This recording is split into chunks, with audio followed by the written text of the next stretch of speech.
situation that must end. So, Minnesotans, this is a challenging time. Our great cities of Minneapolis and St. Paul are under assault by people who do not share our values, who do not value life and the work that went into this, and certainly are not here to honor George Floyd. And they need to see today that that line will stop and that order needs to be restored. With that, I want to welcome up Mayor Jacob Frey, the Minneapolis mayor, and someone who from the very beginning saw this before any mayor in the country and requested National Guard support earlier than any mayor in the country. And now this situation is requesting the next step of full mobilization. Mayor Frey.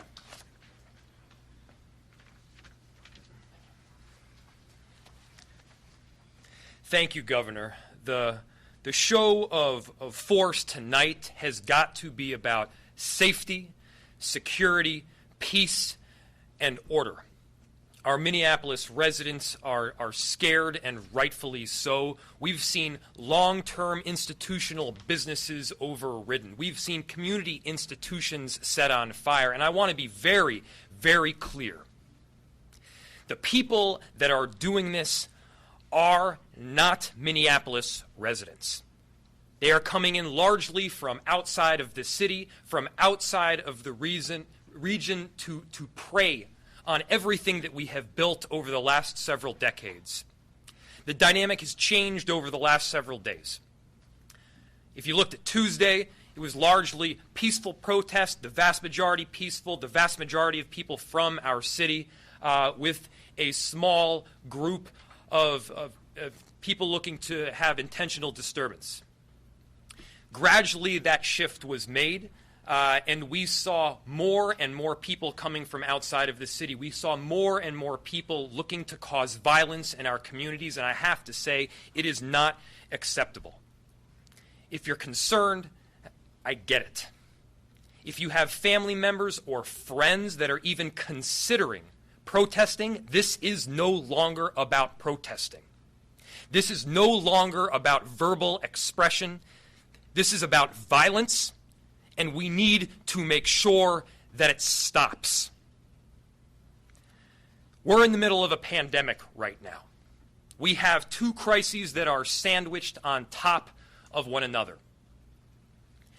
In order to make sure that we continue to have the necessary community institutions, we need to make sure that our businesses are protected, that they are safe, and that they are secure. So to our Minneapolis residents, we are with you. We will be mobilizing the largest force that has ever come forward in the state of Minnesota history to help. We understand that you're concerned. We want to be there for you. Thank you. Thank you, Mayor. Mayor Carter. Thank you, Mayor Frey. Thank you. What we're experiencing right now is one of the most heartbreaking weeks in American history, certainly in Minnesotan history. We woke up at the beginning of this week to, as we all know, a disgusting, disturbing video of Mr. George Floyd being wrongfully killed. He was unarmed. He was not aggressive. He begged for his life. He called for his mom, and bystanders screamed, "This man is dying." And over the course of a 10-minute video, we see the life squeezed out of Mr. Floyd. Anger over his death is understandable. Sadness, pain, heartache, frustration is legitimate. We have in our community right now an enormous number of people of all ages, of all races, of all backgrounds, who agree that Mr. Floyd should still be alive. We have in our community an enormous number of people of all ages, of all races, of all backgrounds, of all neighborhoods, who are looking to see not only one, but all four of the officers involved in his death be fully held accountable. We have an enormous number of people in our community who are heartbroken by the fact that the name George Floyd does not stand alone in history, but that it joins a too long and too rapidly growing list of names of unarmed, unaggressive African American men who've lost their lives wrongfully at the hands of law enforcement. And the frustration that time and time again we've seen no one held accountable. We have an enormous amount of legitimate frustration of people who ask, when? How long will it take? People who ask, how egregious does it have to be? People who ask, how blatant does it how well documented does it have to be for someone to be held accountable for George Floyd's murder?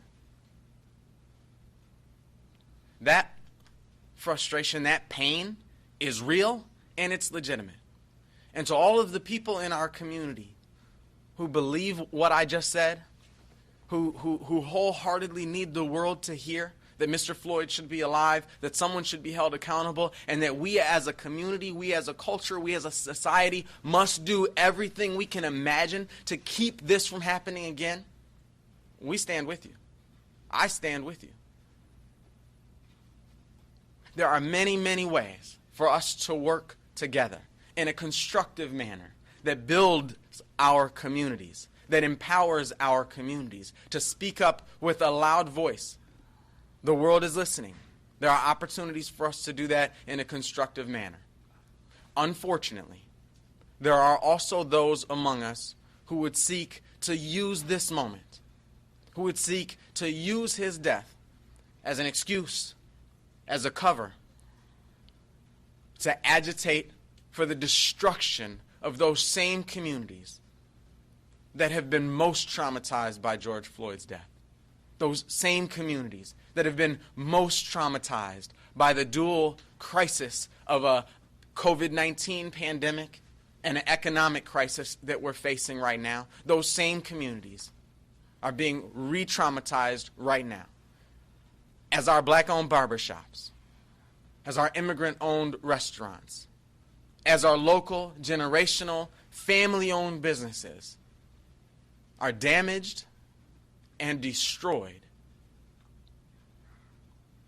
night after night. This must stop. I know the governor, I know Mayor Fry, myself, wholeheartedly support the right of people to protest, the right of free speech, for people to say what they believe about the world, to speak up and say and participate in making this world a better place. That right to speak stops at destruction of lives, destruction of property, destruction of livelihood. In St. Paul last night, and across our Twin Cities, a curfew went into effect. Because we had a relative stillness in St. Paul, we didn't make an enormous number of arrests, but every single person we arrested last night, I'm told, was from out of state. What we are seeing right now is a group of people who are not from here. As I talk to my friends who have been in this movement for a very long time, who wake up in this movement every day, and I ask them what they're seeing, what they're feeling, what they're hearing, to a person, I hear them say, we don't know these folks. We don't know these folks who are agitating. We don't know these folks who are inciting violence. We don't know these folks who are first in to break a window. And those folks who are agitating and inciting are taking advantage of the pain, of the hurt, of the frustration, of the anger, of the very real and legitimate sadness that so many of our community members feel. to advocate for the destruction of our communities. I echo the governor's statements. I echo the mayor's statements in that our police officers, our firefighters are facing something they've never faced before. That alone would be very, very difficult to address. One thing that I've learned about the world, about Minnesota, and certainly about St. Paul, is every time ugliness raises its head in our community, the beauty of community, that beautiful spirit that Paul Wellstone once spoke about when he said we all do better when we all do better, arises. Across the Twin Cities yesterday, across St. Paul yesterday, we saw countless neighbors show up for each other. We saw people show up with a broom and a bucket, a rag to clean, and just work together. They weren't cleaning their cousin's store or their uncle's store. They were just coming to help each other, to clean up our city. Over the last couple of months, thanks to the fact that we in Minnesota have a governor who took strong action early to protect Minnesotans in this pandemic crisis, we showed that togetherness by staying home. We showed that togetherness by honoring the stay-at-home orders that our governor has executed. And those efforts resulted in saving lives in our community. Right now, today, this week in Minnesota, we must show that same sense of togetherness. We must show that same sense of unity. We must show that same sense of community and cohesion as we stand forward to say, we will not accept the brutal killing of unarmed black men. We will not accept George Floyd's death, and we will not accept the destruction of our communities either. Those two things, those two values, those two goals are not in competition. They're not in conflict with one another. Actually, they're one and the same. Thank you very much. Thank you, Mayor Carter. Commissioner Harrington.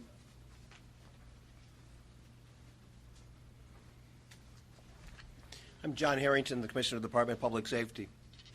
The Department of Public Safety was given the mission by Governor Tim Waltz to restore order and to maintain and keep the peace.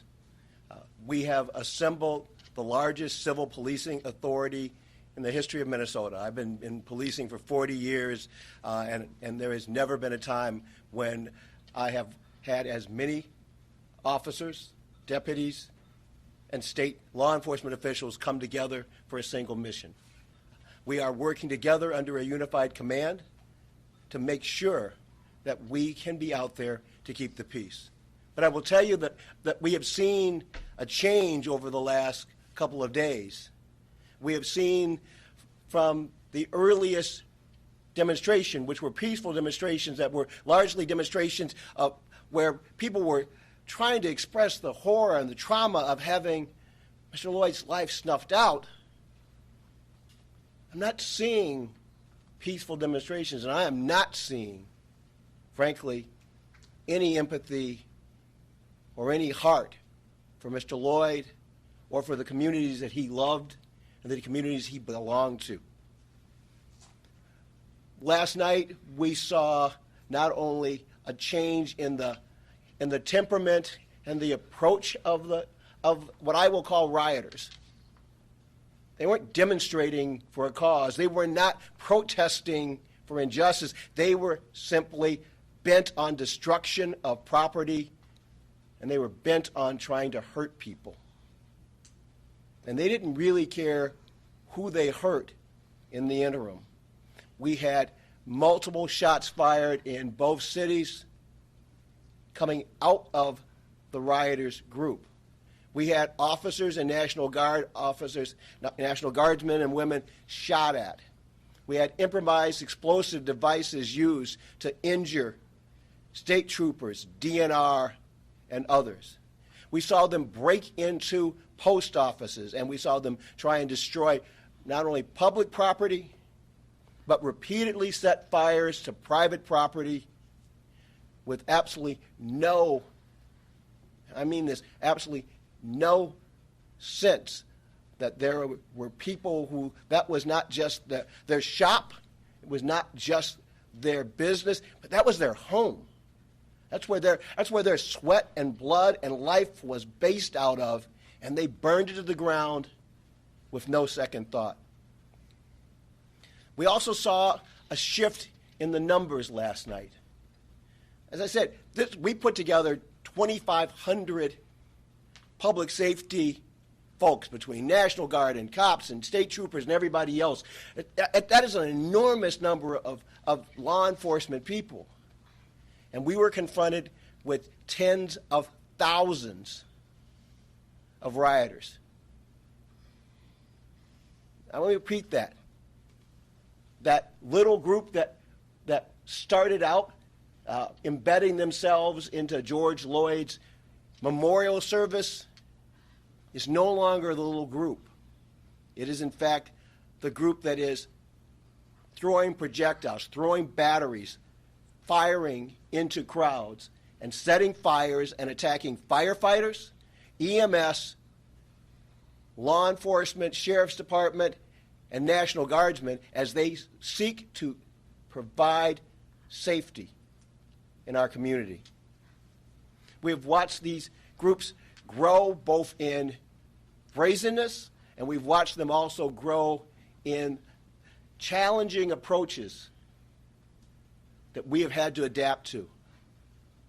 We have watched them take on efforts where literally there are 5,000 of them surrounding a building, trashing the building, and then when confronted, running back under the cover of darkness into residential areas. We have watched them try and destroy downtowns, and it's hard to drive through one of our downtowns without seeing the plywood that's up, whether it was as a preventative measure or simply to patch the holes that they had punctured into the buildings that support and are the anchors of our downtown areas. We are adapting to their tactics.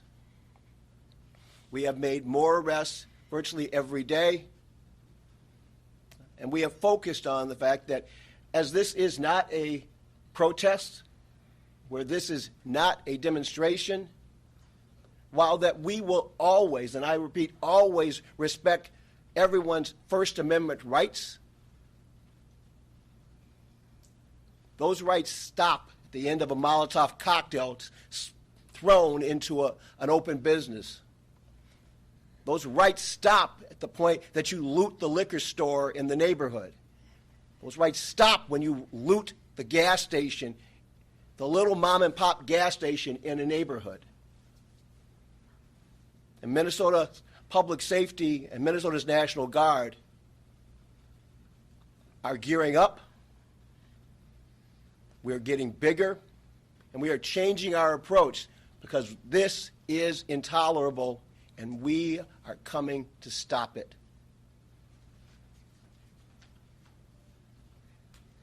I don't want anyone to make any mistakes about that. We will make sure that those folks that come out today that want to mourn Mr. Lloyd's passing, that their rights are in fact protected. But these rioters are in fact trampling on those rights by making it too dangerous for good people to speak their minds. And we cannot, as a community, we cannot, as Minnesotans, we cannot, as members of the Twin Cities community, tolerate that. So you can expect to see law enforcement, the National Guard, from state, county, and local in lockstep tonight, preventing, responding, rescuing, and repelling attacks on our businesses, on our personal safety, and on the personal liberties of the Twin Cities area. At this time, we'd introduce General Jensen, of the Minnesota National Guard.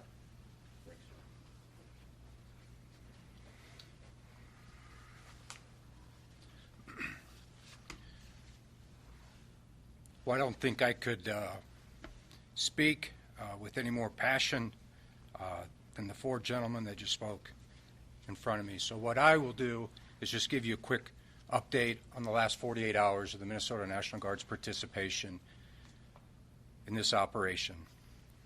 24 hours ago, we had approximately 400 guardsmen on state active duty in support of the governor's executive order. As mentioned by the governor yesterday, we reached a peak that the Minnesota National Guard had never been at before. Over 700 soldiers and airmen mobilized in support of the governor's executive order. And while it was the largest mobilization, and as Commissioner Harrington described, the largest law enforcement operation in Minnesota's history, it was not enough. Early yesterday, we began mobilizing additional soldiers, and we expect by noon to have 2,500 soldiers and airmen mobilized and in support of the governor's executive order. But that's not enough. The governor just announced the full mobilization of the Minnesota National Guard for the first time since World War II. What does that mean? It means we're all in. We're all in with the two mayors to my left, their citizens, their communities that they represent. And we're all in to the two law enforcement professionals to my right, supporting them to ensure we bring stability and peace back to our two great cities. But even that's not enough. As Governor Waltz just laid out, we had a conversation with the Secretary of Defense and the Chairman of the Joint Chiefs of Staff, and we are requesting national level resources to come to the state to make key contributions to the operation that Commissioner Harrington has laid out. So to our two mayors and to our two law enforcement professionals and to you, Governor, the Minnesota National Guard is all in. Colonel Langer.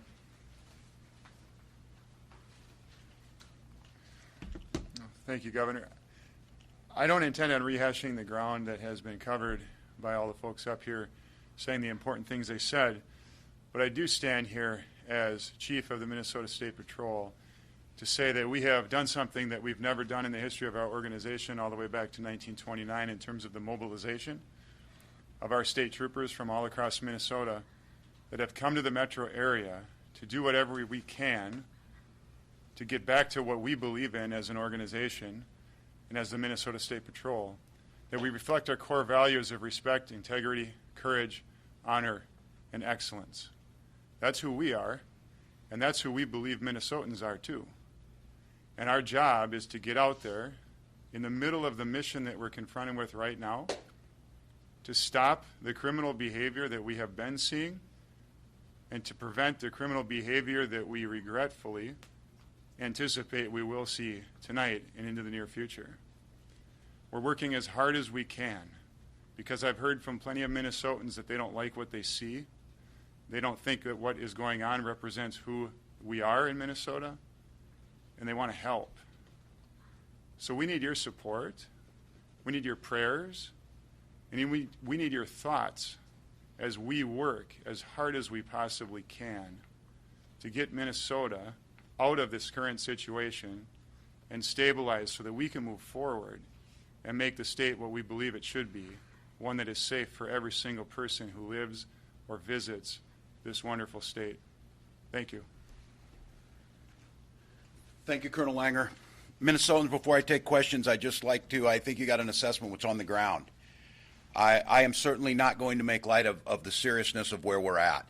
For those who are wondering if we were timid or something happened, I think you need to understand, even going into last night, This was the largest force and exhausted much of what we had going into that. The professionalism and the tactics were by the book. One of the things is, when you're a force of good and law and order, you play by the rules. When you are bent on destruction and harm and chaos, you don't have to do that. And it makes it very, very difficult. And I think it's important to note, too, that this call and the call up of the guard and the attempt to do this is only going to make it more difficult tonight. The people listening do not see this as a deterrent. They are not somehow searching their soul and deciding that this was stupid and destructive and wrong of what they did. This is the challenge they were looking for.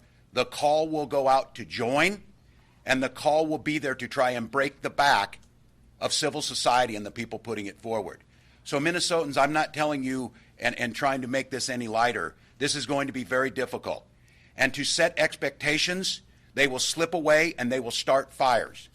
They will do that. No matter how many people we have on the ground with where they were at, our goal is to decimate that force as quickly as possible that they have, is to protect life, property, and restore that order. But they will bring everything that they have to this. So I think it is very clear, and I would make that statement, and it will use social media. They will do whatever they want to do. Our expectation is to have the curfew in place. Our expectation is to restore order. It will be a dangerous situation on the streets tonight. We will do everything in our power to restore that order that Minnesotans expect, that Minnesotans demand. But as each of these folks said, it is going to take all of us. I am grateful to our neighbors, our fellow Americans who are helping and who are sending prayers and thoughts to the fellow governors. I am grateful to the President and the administration for continuing to be on the line and offer and provide assistance when needed. And I am most grateful to Minnesotans. We built this state. We built the North Star. Everything that we believe in, these people are trying to destroy. So if you are on the streets tonight, it is very clear. You are not with us. You do not share our values. And we will use the full strength of goodness and righteousness to make sure that this ends. With that, I'd be glad to answer any questions along with the folks up here. Governor, Peter? Could you be more specific about numbers? I don't think you're saying that 10,000 people have come in from out of state, or that every bit of violence was done by people who were coming in from out of state. So where did that sort of cross over from earlier demonstrations to what's going on now? And again, what kind of numbers are you talking about, and what can you share I'll with let us these as far folks as go. intelligence? Yeah, no, it's a good question. But Peter's question is about how do we know this. And I want to just be very clear. As I said earlier in the week, this is not about saying, oh, this isn't us. It's everybody from everywhere else. We understand that the catalyst for this was Minnesotans and Minnesotans' inability to deal with inequality, inequities, and quite honestly, the racism that has persisted. I am not denying that. But what we're at right now, and we're trying to get numbers on this, and I will try, and what I'm asking the media to help us on, we're going to start releasing who some of these people are, and they'll be able to start tracing that history of where they're at and what they're doing on the dark web and how they're organizing. But I'm not trying to say that. I think our best estimate right now that I heard is about 20% is what we think are Minnesotans, and about 80% are outside. So I'm not trying to deflect in any way. I'm not trying to say there aren't Minnesotans amongst this group. We know that we have folks that may not be there too. But the vast majority right now, and I think the difference is, and this is where Mayor Carter, Mayor Fry spoke eloquently on this, our heart and our solidarity are with folks who understand what happened Monday night to George Floyd. Must see justice, and we must fix. But these folks are not them. So that's a good question, and we'll get more data. Peter, you want to follow up on that? All right. Yes, sir. Ewan Kerr from Minnesota Public Radio. I mean, who are these people, and what's happening right now in terms of you going after them? Yeah. John, you want to talk about that? As we've begun making arrests, we have begun analyzing the data of who we have arrested and begun actually doing what you would think as almost very similar to our COVID. It's contact tracing. Who are they associated with? What platforms are they advocating for?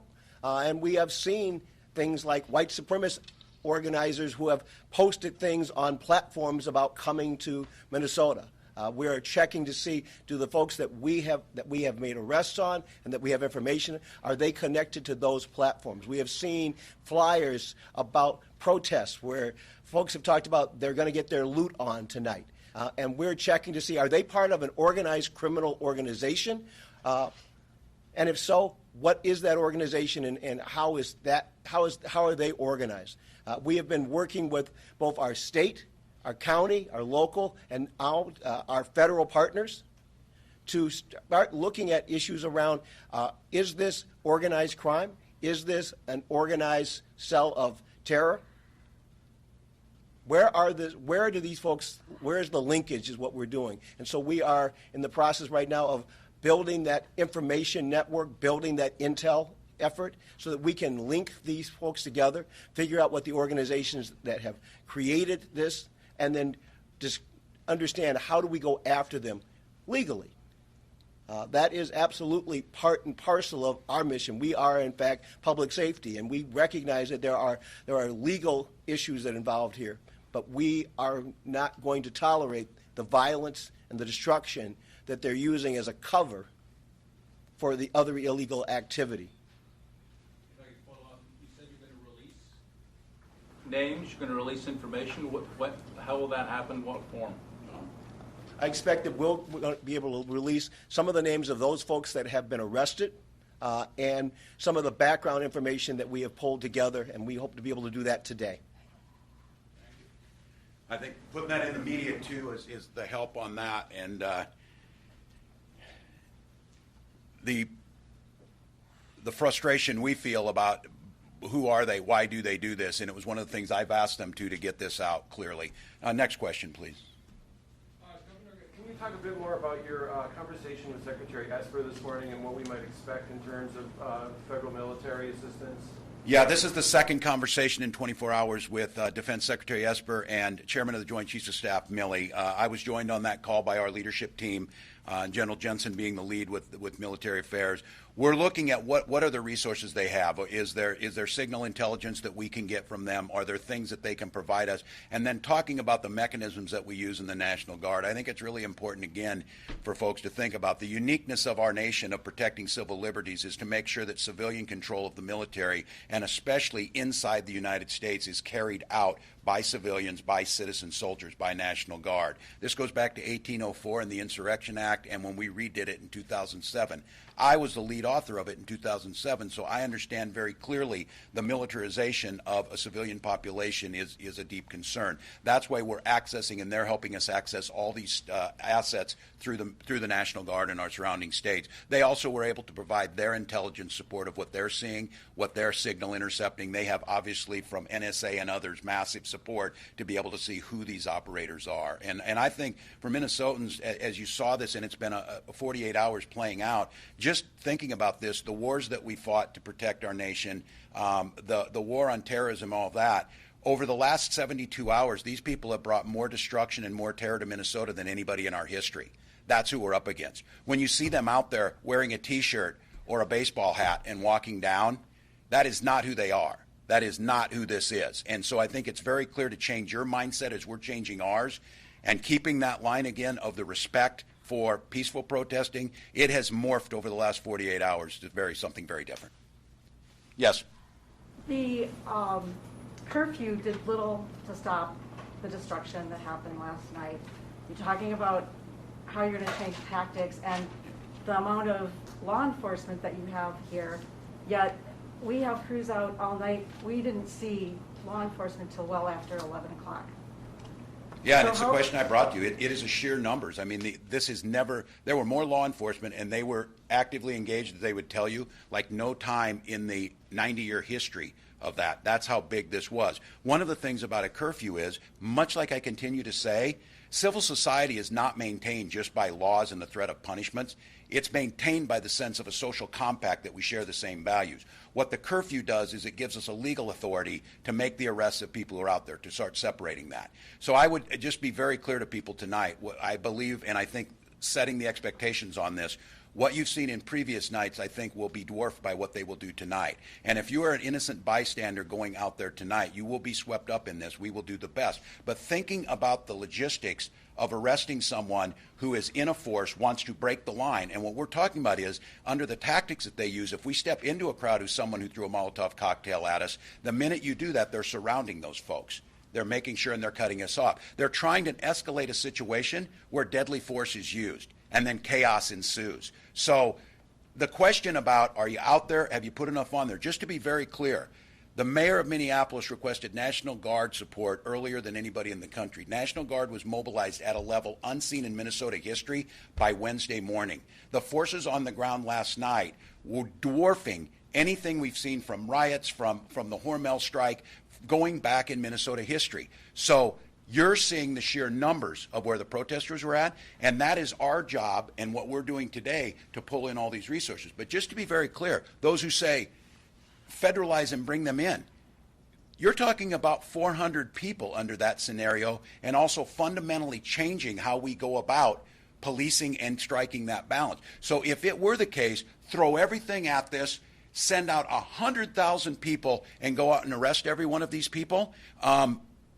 That's the situation you would see on the streets. So there has to be tactical. It has to be with the support. We have to get the help from the public to making sure that if you are not involved in this, and what I would ask today is, if you know where these people are sleeping today, let us know and we will execute warrants. Let us know if there's someone that's there to do this. Start talking it back. If you know someone was down there protesting, help us. Help us. Call that in. Tell us who they were. They're not from Minneapolis, but they're staying down here. They're doing this. They're coming in. Next question. Yes. A couple of questions. How many arrests have been made so far? And how would you attempt to go about enforcing the curfew, putting law enforcement in harm's way in this situation?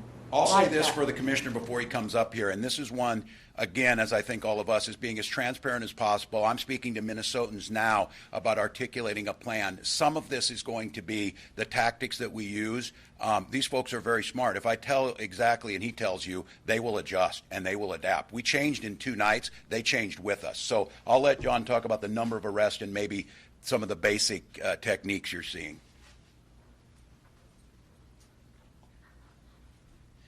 On the St. Paul side, as best, and these are all preliminary numbers, we had around 20 arrests made on the St. Paul side.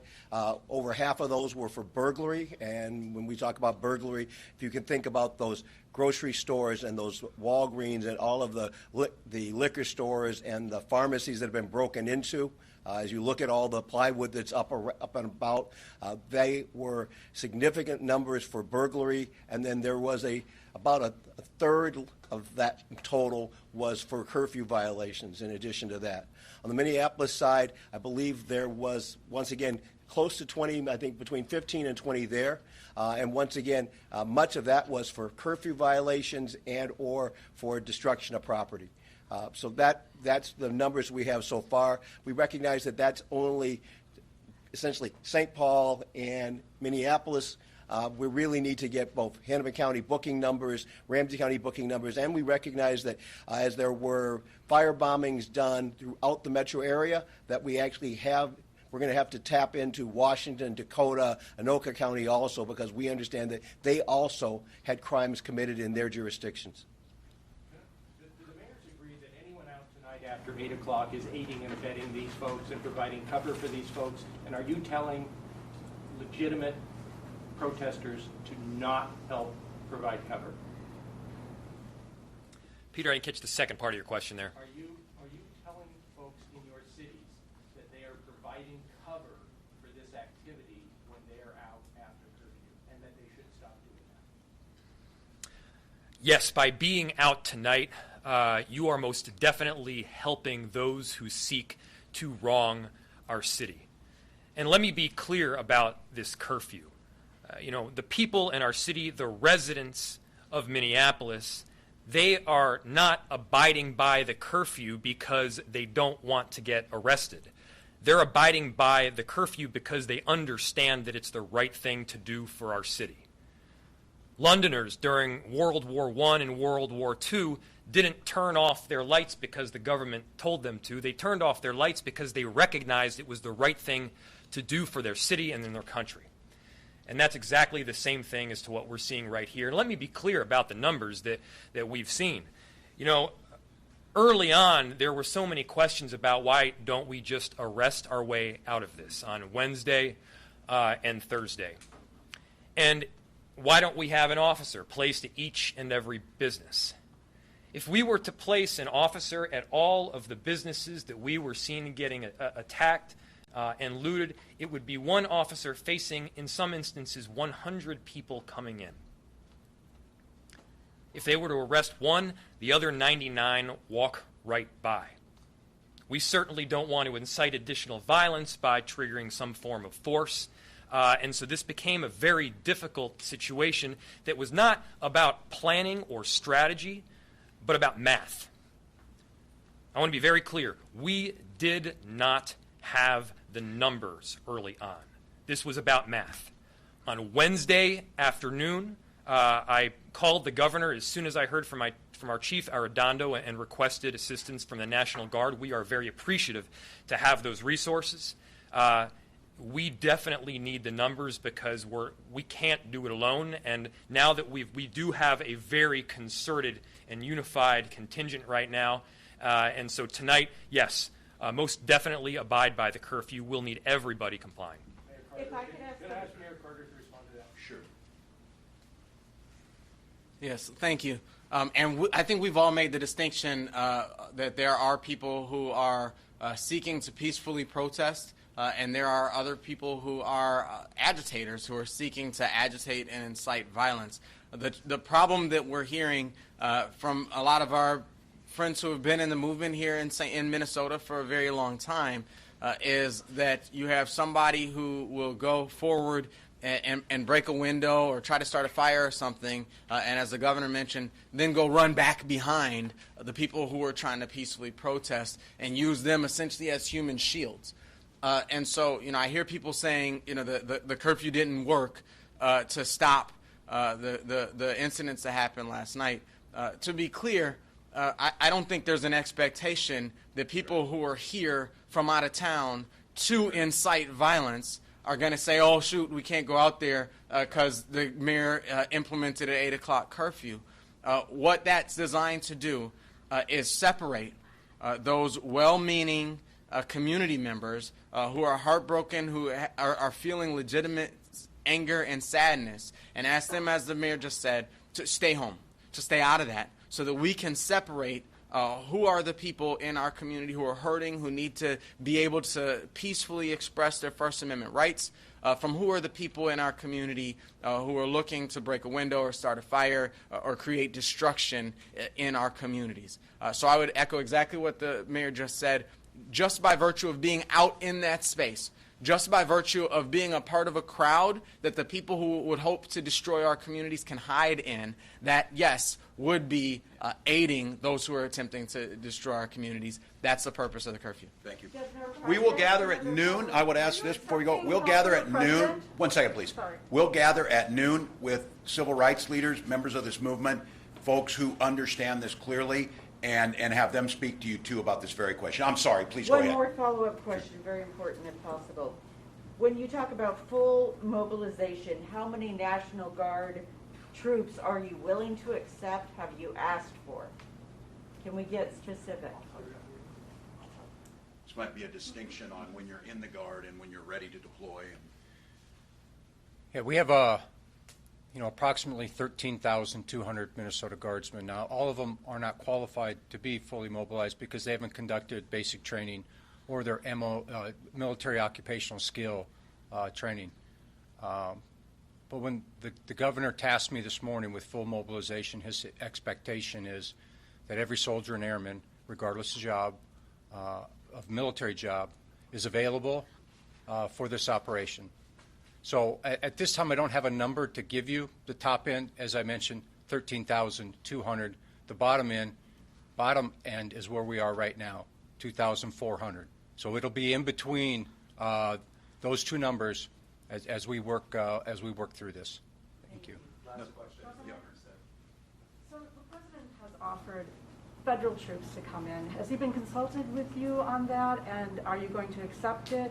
And what kind of a precedent is that going to set? Yeah, and that was going back to an earlier question, the question of the president offering that. And this has happened before, of where they put their 82nd Airborne and some of those on readiness. Yes, we've been consulted early. I spoke to the president himself 2 days ago.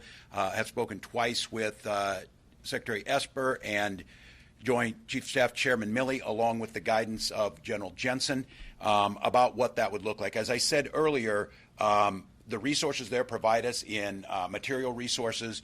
There is a mechanism with the National Guard, which we are relying on, which is quicker and better and much easier to do, is to rely on our state partners around us to provide that. Federal troops, again, not from the community, and I think for people to think about this, they're not talking about mobilizing the entire United States Army. We're probably talking in the neighborhood of several hundred. We can get more troops quicker than that by doing this, but that is an option that was put out there, and it's support that goes with us. At this time, Minnesotans, we will be back here. We'll bring some faith leaders to talk to you about it. We have planned demonstrations today, true demonstrations, true expressions of grief, true calls to heal our community and work. We will be out there, and the folks that are here will be out there to support that and protect that and honor that right. But we're asking those people, as soon as those are done, to disperse, to be out of the area, and to not do what the mayors both clearly and eloquently, and I would associate myself exactly with them. If you're out after 8 o'clock, you are aiding and abetting these folks. You are helping make it easier for them, and you're giving them the cover that exactly they want. So, Minnesotans, that this is an unprecedented time we're in. It may be an unprecedented time in American history. To my fellow governors who are experiencing this and the mayors, we stand with you as Americans who value decency, who value community, who value the rule of law, and we stand together. This is an opportunity for our nation to truly become united about this, to isolate those folks who are meant to bring us harm, and to learn from this experience and become stronger. We'll be back with you shortly. Thank you. Thank you, mayors.